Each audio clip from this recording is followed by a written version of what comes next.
Hi everyone, welcome to my channel. இன்னைக்கு நாங்க வீடியோவில் குறைவான பொருட்களை வச்சு ஈஸியாக அதே நேரம் டேஸ்ட்டாக செய்யக்கூடிய ஒரு ஸ்நாக்ஸ் ரெசிபி தான் எப்படி செய்கிறதுன்னு சொல்லி பார்க்க போகிறோம். வாங்க வீடியோக்குள்ளே போவோம். 150 கிராம் மைதா மாவு, 100 கிராம் சீனி, 2 டேபிள் ஸ்பூன் பட்டர் எடுத்துக்கோங்க.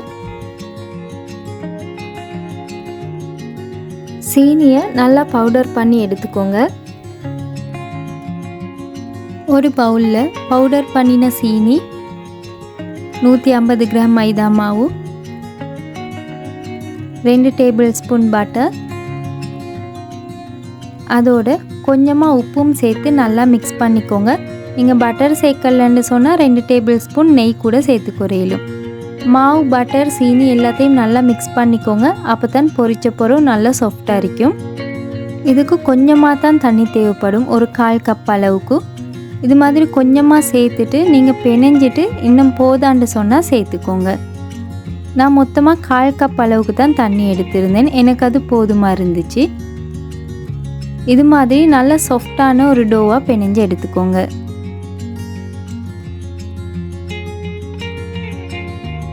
நான் இந்த டோவை 2 பங்காக பிரித்து எடுத்துக்கொண்டேன்.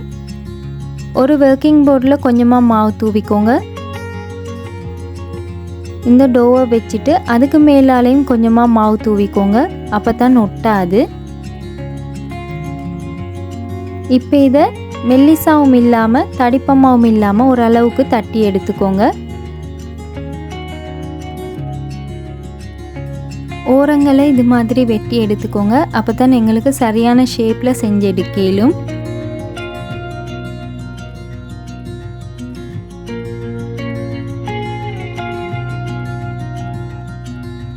மிச்சப்பட்ட இந்த சைடில் இருக்கிற மாவெல்லாம் நாங்கள் அடுத்த தைனம் மறுவாலும் தட்டி எடுத்துக்கொறையிலும்.